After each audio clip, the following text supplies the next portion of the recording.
And swing those hips. Oh! And swing those hips. Oh! Since Mark Spellthorne's disappearance, production for Winnie had gone into a tailspin, as had Morris, who saw his investment heading down the Swanee. And swing those hips. Oh! It was the latest disaster to beset the ill-fated musical, and without our Clement Attlee, we were in limbo while the production team held the show business equivalent of an emergency Cobra meeting. And swing those hips. Oh! Ow! Oh! I was hoping for a little me time, but Francis seized the opportunity to dragoon me through my ballroom paces. Swing those hips. Oh, can we stop? Again. You said it'd be fun. This is fun. Fun was a slow dance to Smokey Robinson, followed by a mutually awkward fumble in a room where the coats were kept. Dancing used to have a purpose, the purpose being sex. This is like a military drill, only more painful. No pain, no gain. Well, how about no pain, no pain? If this was Strictly, we'd be hard at it from dawn till dusk. Now, that's a purpose. A behind-the-scenes fling is part of the Strictly experience. We're not behind the scenes on Strictly. We're in my sitting room. With you barking orders at me for a pensioners' dance competition you finagled me into. Strictly Seniors is not a pensioners' dance class, and I did not finagle you into anything. Wow. You promised to partner me. Don't you want to be match fit when you get the Strictly call? I wouldn't do Strictly if they got down and begged on their replacement knees. Rubbish. Anyway, unlike Chris, I will never get the Strictly call. Chris what? Got the call? Stand-ups get the call for everything. Strictly, Newsnight, Question Time. Before you turn completely green, let's cha-cha-cha. Hi, Mo, what's the news? Not good, I'm afraid. They're pulling the show. No. Mark's dead. What? How? When? Where? Not on the phone. Meet me somewhere discreet where we won't be overheard. This is your idea of discreet. Horse Guards Parade. You've watched too many 60s spy films. Doesn't it make you feel proud to be British? It makes me feel like I've been taken out for the day by a kindly, if slightly nationalistic uncle. Pomp always makes my chest swell. That's angina. I always fancy myself as Nigel Green in the Ipcress fund. Does that make me Harry Palmer? You're the bloke who gets bumped off and dumped on a pile of sacks just before the opening credits. Small part, but memorable. Don't put yourself down. Oh, maybe this wasn't such a good idea. Do you think? Walk with me. Failing to persuade Morris to buy me lunch at his club, we strolled round the lake in St James's Park. Drowned? They found him washed up near the National Theatre. Please don't make a joke. Morris. The police are calling it death by misadventure. He was nearly killed when the set fell on him, and now this. I mean, do they know about the accidents surrounding our show? This is different. He left a note. Oh, poor Mark. I feel awful. It's not your fault. Well, please tell me it's not. I knew he was low, but not that low. I should have guessed after that vegan lunch. It was pretty intense. I put his mood down to the teleseries being axed, that, or the kale and bean salad. Kale is one of the more dispiriting brassicas, but I don't think it drives people to take their own lives. Maybe I should have told Nina. About the kale and bean salad? About Mark's depression. She's a director, not a therapist. You didn't see Mark's face when Chris told him the Willoughby had been pulled, and to rub salt in the wound, he told him in front of the entire cast. Bad form. Sadistic, but that's Chris. Bullies need an audience to scare off anyone else who might cross them. He pulled the same stunt on that young actress, Abby, humiliated in front of a whole company. What for? Because he could. Power games. Kay told me Chris ran off the rails when he was a child actor, but if you ask me, he's still messed up. Bet you're glad you cast him as Winnie. I only invested in the show. I mean, obviously, with my agent's hat on, the producers ran a few headliners past me. Well, this headliner shouts down anyone who disagrees with him and uses therapy speak to excuse his behaviour. You know, he asked Kay Walbrook to let him know when he oversteps the mark, and when she did, she was struck down with a mysterious food poisoning. You're not suggesting Chris poisoned her? Well, why sabotage his own show? I don't know. But after Kay rushed off, I had a snoop around her dressing room and found a bottle of gin which had been doctored. Poison? Split the difference and say spiked with liquid paraffin. What does that tell you? Someone wanted to use Kay as a storm lantern? Please. Liquid paraffin is an effective laxative. I don't understand. Well, it loosens the... I understand what a laxative is, but why would Chris or anyone spike Kay's gin? A warning shot across the bowels. Ah, it's mine. Nina. Early start tomorrow, rehearsal day, evening run for producers and backers. Did you know? It's just to reassure the investors everything's on target after all the disruption. So you'll be there? Of course. Won't you? Very funny. Could Frances be your +1? Sorry, invitees only. I'll have to sneak her in backstage. What for? Just see what else you can dig up on Chris. You mean like a motive for sabotaging his own show? I was still clutching at straws. What I needed was someone to clutch with me. I've got a prior arrangement tomorrow night. What arrangement? Something else on my big birthday bucket list. What? Mind your own business. A date? I refer you to my previous answer. It's a date with Jesus, the dance teacher. Even if Jesus was 25 years closer in age to me, I still wouldn't be his choice for a date. Your dance teacher's 25 years older than you. Why do you need me at the theatre? We're doing a run, and while everyone's on stage, I want you in my dressing room. I understand men of your age like to fantasise. It's the last gasp of a fading libido. Actually, I want you to do a bit of snooping, but I understand women of your age with big birthdays and last gasp bucket lists might not be up to the adrenaline rush. Bring it on. What about your prior arrangement? I'll phone and postpone. I've never really fancied a threesome. That was a joke, right? Practice your rumba. Did you say cancel or postpone? I set myself an early alarm. After the vortex of chaos surrounding the show, it was not a day to stroll in late, so I eschewed Frances's offer of cholesterol-lowering moringa tea and porridge with marquee berries in favour of... There you go, babe. Bacon and double egg bat with the triple shot Americano. Got any sauce? Brown, red or yellow mustard. I like a water-bathed halibut ballantine with a yuzu jelly as much as the next pretentious git, but you've got to love an establishment with colour-coded condiments. Morning, Charles. Jed, hi. Take a seat. I hurriedly moved the bag containing Kay's contaminated gin so the stage manager could sit down. You've heard about Mark? Shocking. I know. Poor guy. Terrible. Was there a partner, kids? No, married to the job. But when the job goes wrong... Yeah, I know he'd lost his TV series, but he was still in work. Today's going to be a long day. Yeah, that's why I came in early to stoke up. Great minds.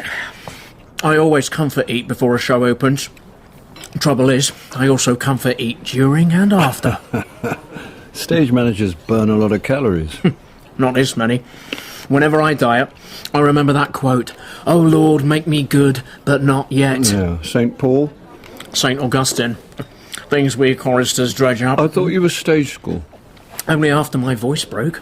Rita Murray was more interested in my cherubic looks than my singing. For 30 years, most urchins on British screens came courtesy of Rita Murray, but I was struggling to see the fresh-faced child beneath Jed's shaven head, tattooed face and curvy-sized sportswear. I know what you're thinking, but life takes its toll, even on pretty boys. My only pretty boy contemporary now looks like Dorian Gray's portrait on a bad skin day. Did that give you a satisfying sense of revenge on your friend? Well, I didn't want revenge. Well, maybe a little schadenfreude. We've all got a bête noire in our lives. Someone should teach young actors how to avoid jealousy. And how to avoid workplace bullies. Chris? Well, you can yell at me till he's blue in the face. It's water off a duck's back. It's kids like Abby I feel sorry for. I think Kay is keeping Chris in check. Someone's got to. Time's up for his sort. Oh, there we go. Nina's first text of the day. We better get over there. Beyond the stage door, we went our separate ways, Jed heading straight for the auditorium, while I paid a visit on Kay Walbrook. Come in. I'm glad to see you've recovered. Remind me never to eat a late-in-the-day salmon sandwich. Is that what did it? Must be. Oh, poor Mark. Oh, yeah. I knew he was upset about losing his I series. think he must have been in a pretty bad place for a while, and losing the series was just the final straw. I've never felt less like doing a show.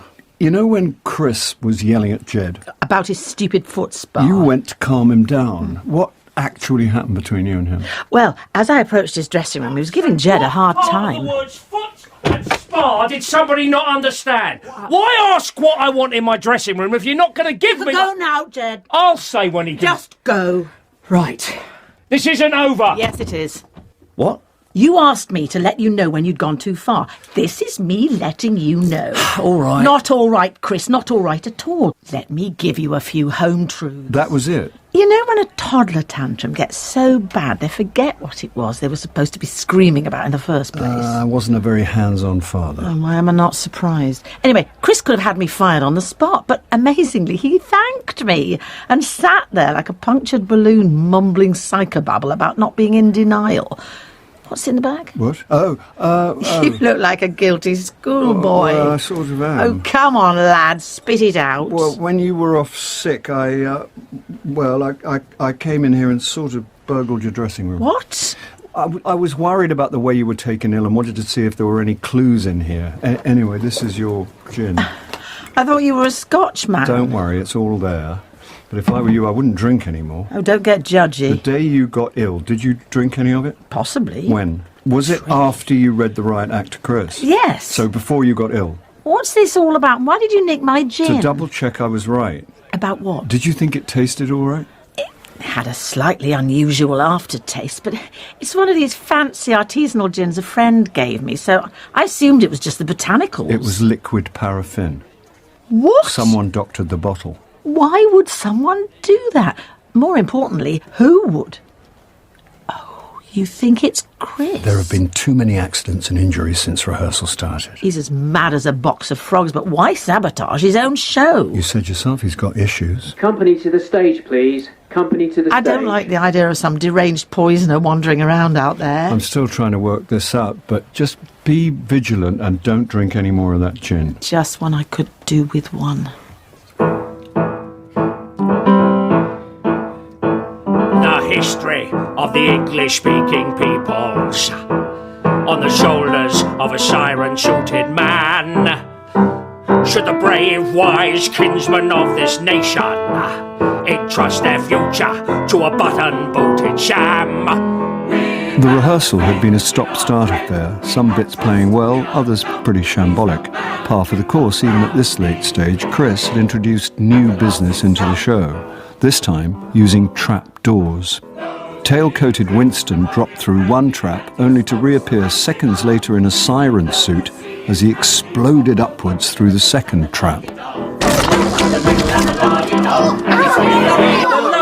now? What is it? It's Abby. What happened? It's all right, Nina. Doesn't look all right. Out of the way. Don't push. Look, weren't you listening when we went through this new stuff? Yes, I just found myself standing in the wrong place. Then you weren't listening. Jed! Oh, he's never there when you need him. Coming. Take your time, why don't you? I was in the fly Yeah, gallery. always got an excuse. He's just doing his job like everyone Who else. asked Jiminy Cricket? Get a first aid box, Jed. On it. And someone put a mark down so Abby knows where not to stand. I won't do it again. You sure you're okay? Fine. Chris, I think we may have to lose this new trapdoor stuff. No. It's overcomplicated. Audiences want spectacle. 2 trapdoors, a quick change, and you've got to rush straight up top for your parachute descent with Charles. Exactly. And Get it right, they'll love it. get it wrong and someone's going to get hurt. Oh, for... I know you're thinking of the show, but so am I. Can and I make a suggestion? Oh, God. Please, Charles. As we're up against it, how about we do the run-through without the trapdoor stuff, but allow some time to work it back in properly in time for the previews? That way we know where it goes and we've got time to work it in safely.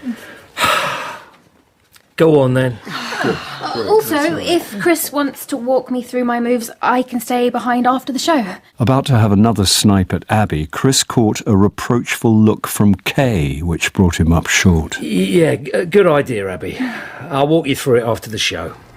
By lunchtime, I was in need of some unfresh air and a shot of liquid muesli. It wasn't Harry's bar, but the space between 2 industrial dustbins provided me with a cosy drinking nook. A man was loitering on the corner opposite. Chris burst out of the stage door. Head down, baseball cap, shades, collar up. He nodded to the man, and the two marched away. Curiosity got the better of me, so I followed. The Montague Arms was a one-time Victorian roughhouse with high-backed booths for nefarious assignations. I gave them a couple of minutes, then entered. 1 double scotch. Contactless? Wonder what Hogarth would have made of the 21st century. Sorry? Drunk for a penny, dead drunk for tuppence, dead for contactless. Sorry? Don't worry about it. Chris and the big bloke had tucked themselves into a distant corner. I secured an adjacent booth with my back to the room and my ear to the partition. I'm having a bit of a wobble. Why do you think that is? I've done a lot of things, some of them pretty bad. Well, it goes with the territory. I just don't know if I'm ready for this. You can do anything you want. The question you've got to ask yourself is, what do you want?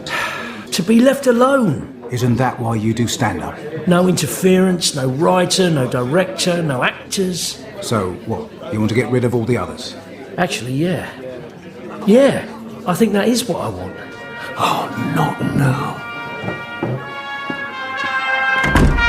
Are you trying to get me killed? Bad time. Could say that. I found out a bit more about Chris. Me too. I think he's hired a hitman. What? Just give me the headlines. Chris was precociously talented, ruthlessly ambitious, and part of a stage school brat pack, sex stimulant. A girl died of an overdose, and it all sort of fell apart. Most of them dropped off the map. Chris's career hit the skids, he hit the bottle, dark night of the soul, got married, wife pulled him through, tried stand-up, never looked back. Thanks for coming out in a hurry. That's what you pay me for. I've got to go. What's all this about a hitman? I'll tell you later. You might not have a later. Cheers. Chris headed back for the theatre. The big bloke continued north. I wasn't needed immediately after lunch, so I decided to see where he went. Following someone is a lot harder than it looks in films. When he turned into a narrow passage, it was follow or lose him. At the far end, I saw an enclosed mews, then... Can I help you? Oh, hi. Yeah, I'm looking for... You've been following me for 15 minutes. So, let me save you the effort of making up a story and you can tell me what you want. Okay, before you do anything, you should know I'm in the cast of Winnie with Do Chris anything? Watt, so if I don't arrive back at rehearsal... Do what? What? What do you expect me to do? Hurt me? I'm a cognitive behavioural therapist. We leave violence to the Freudians. You're not a hitman? I think the residents' committee would have something to say about it. I may have misread the situation. You've definitely misread the situation. I heard you in the pub with Chris. Do you make it a habit of eavesdropping on private conversations? No, well, sometimes. I mean, if I think someone's up to no good. And do you often think people are up to no good? No, but forget me. Can I ask you what you and Chris were talking about? You can ask, but don't expect me to answer. There is such a thing as patient confidentiality. So Chris is your patient? Wow, you're good. One more thing. I know Chris has anger issues. No comment. Okay, but does that make him a danger to anyone? I'm not going to tell you anything about what passes between us in private, but the only person Chris Watt is likely to hurt is himself. If he's not dangerous, what am I doing We've here? only got the therapist's word for it that he's not dangerous. Oh, well. Something's been going on and we need to find out what. Mr. Paris to the stage, please. I've got to Mr. go, Paris but I'm to on the stage at the same time as Chris, so you've got a clear half hour to snoop around his dressing room. What about his dresser? He'll be in the wings for the quick changes. Wait a couple of minutes, go straight to the #1 dressing room, and I'll meet you back here when I come up. What am I looking for? Apart from a school matinee, the worst audience is one made up of world-weary producers and agents who sit there, arms crossed, stony-faced, daring you to entertain them. Though he drinks the holy and brandy and he smokes a fine cigar, his diplomacy is handy. From the workers to the middle and the la-di-da, from the workers to the middle and the la-di-da, and he's spinning a beat at the Nazi scum. The black dog is snapping at my heels. Storm clouds where'er I turn. Jack boots marching across the newsreels as cities crumble and burn. The parachute scene started well, but as I landed alongside Clement Attlee, we realised Winston was still dangling some 15 feet above our heads. The wind of change is in your sail. It took a moment before the audience realised something was wrong and a ripple of laughter went round the auditorium. Normally, Chris would break the fourth wall and improvise his way out of it, but all the audience could see was a pair of button boots dangling from above. Ladies and gentlemen, sorry to interrupt the show. Dressed as Vera Lynn, Abby walked down stage and looked straight out at the audience. Is there a doctor in the house? Yes. No one's ill. I just wondered what you think of the show, Doctor. Chris won't like this. The audience do. Somebody get me down! In the true wartime spirit, why don't we all have a sing-along? I'll start, and if you don't know the words, just make the sound of an air raid siren. Here we go. We'll meet again, don't know where, don't know when, but I know we'll meet again sometime. There you are. Don't stop. Where have you been? Stuck on stage while Jed struggled to get Chris down from his parachute, and Abby saved the day with a Vera Lynn sing-along. Sorry, I missed that. You're really not, and I wouldn't be in Abby's shoes. Why? No one upstages Chris Watt. He's going to be furious. Even more when he discovers I broke a bottle of aftershave in his dressing room. Francis. Don't, Francis. How? I was a bit nervous. Oh, just tell me what happened. I thought I heard someone coming, spun round and knocked a bottle into the sink. I only just had time to hide under the bed. He's got a bed? This is not the time for dressing room envy. Anyway, it was someone from wardrobe returning laundry, but while I was under the bed, I found this. For missing evidence? No, a bottle of liquid paraffin. In Chris Watt's dressing room? I was a head teacher of a girls' school, not an international jewel thief. If I could get into his dressing room, anyone could, and anyone could have planted that bottle. Yeah, but... What a show! Don't you knock. Oh dear. Agent Interruptus? No! A star is born. Hear that, Charles? He doesn't mean me. Abby, so young and so fearless in front of such a venal audience. I'm going to take her, mould her, and shape her career. Does she know? Not yet. Where is she? After show notes. Chris is walking her through the trapdoor business. I've got great plans for her. Any great plans for me? There's a voiceover for the British Heart Foundation. See what I put up with. Anyone hungry? I'm so excited about Abby. Dinner's on me, and you're tax deductible, so you can go a la carte. Good. I'm starving. I'll catch you up. You just get a feeling something's not right. Chris's promise to walk Abby through the trapdoor sequence may be well meant, but I wanted to be on hand. Abby was already on stage as I quietly concealed myself behind the door of number 10 Downing Street. Not that I needed to be quiet. Eyes closed, headphones on, Abby was singing to a rehearsal track on her phone. Needless to say, Chris was late. The first noise came from above. Of course, Abby heard nothing, but I noticed falling dust. I was still peering up into the gloom when the second noise sent down another fine sprinkling. Third time unlucky. High above, a lighting bar shifted, jolted, and in what looked like slow motion, began to drop from its mooring. Abby! Move! Now! As my outstretched arms pushed her sideways, the stage beneath me gave way.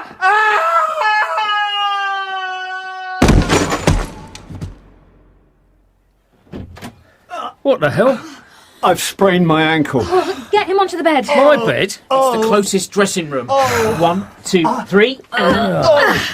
What happened? He fell through one of the traps. Jed, you idiot. Not now, Chris. Those traps should be safety locked. What if I'd fallen through it? I did. Yeah, but all due respect, I'm playing Winnie. It's all about you, isn't it? Oi, You've got an ensuite shower. I think he's in shock. Is that a massage chair? shiatsu. Why haven't I got a shiatsu chair? Because you're not the star. Hey, Charles just saved my life. He fell through the trap. Yes, trying to protect me while I was waiting for you to turn up. Yeah, where were you, Chris? I was in here having a foot spa. Of course you were.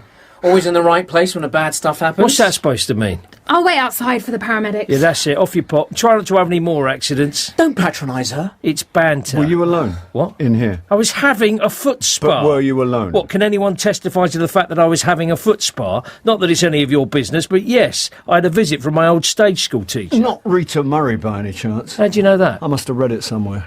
Yeah, she was trying to tap me for a donation. People I knew 1,000 years ago are always crawling out the woodwork when they need something. You arrogant git. Rita did everything for you. What do you know? Not everyone forgets their past. Some of us remember the little people and the good people, like Rita and Georgina. How do you know Georgie? I didn't just know her. I loved her. I was starting to see the cherubic boy beneath the time-ravaged skin. Gareth? No one's called me that in a long time. What happened? Life happened. And then some. More banter from the lovable Mockney stand-up who speaks his mind no matter who he hurts. It was you, wasn't it? You're behind all these accidents. No. The delivery moped that ran down the actor. Nothing to do with me. The pianist who got shot in the drive-by. Just another accident. But it gave you an idea, didn't it? Will somebody tell me what's going on? Shut up, Chris. Listen, mate. I stopped being your mate the day you pulled Georgie down into the sewer and left her to die. She knew her own mind. She knew exactly what she was doing. No, she didn't. Once they're into that junk, no one knows what they're doing. You waited all these years to take your revenge, and then a job came up and you saw your chance. You mean this maniac's behind all the accidents? I thought it was you. Why would I jeopardise my own show? That's what I wondered when my agent asked me to keep my eyes open. You're an actor, not a detective. Normally that's what he says, but he'd invested in the show and asked me to find out if someone was trying to sabotage it. What I couldn't work out is why hurt innocent people like Trevor Rhodes. That was a mistake. Chris was supposed to be in that flying harness. What? And the stage set that nearly killed Mark? Yeah. That should have been Chris. Oh, I can understand that you wanted Chris dead. Thanks, Charles. But what had Evie and Kay ever done to you? Unless, having failed to kill Chris, you decided to make it look like he was trying to injure anyone who crossed him. I need a shiatsu. Oh, God, that's better. Good. Everyone knew Chris was walking all over Evie Robb's script, and that Kay Walbrook stood up to his baby tantrums. I am still here. So Evie ended up in hospital after a hit and run, and then you spiked Kay's gin and left the evidence in Chris's dressing room. Oh, I'm turning this bad boy up to 11. Oh, Chris gets away with everything. So when you knew he was going to walk Abby through the dangerous trapdoor scene, you used her as bait, knowing he'd step on a trap he thought was locked. Talk about inept. I'm not being nasty, mate, but you couldn't cut it as an actor, and you're not much of an assassin. We'll see about that. Do you think I don't know a prop gun when I see it? Let's find out. No! No! Grab him! My foot spar! My foot!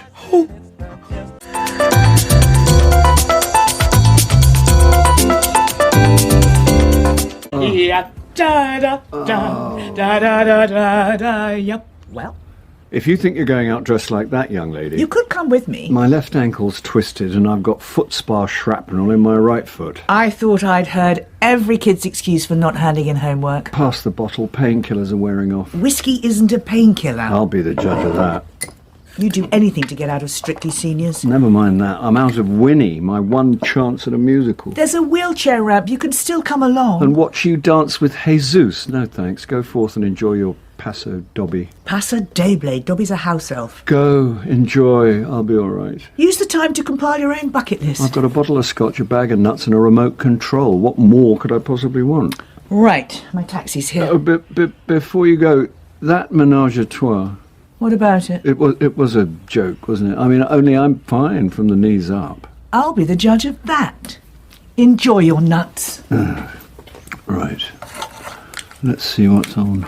And if you want more of Chris Watt, you can see him tonight on Mock the Week, and again on Newsnight, talking about Brexit.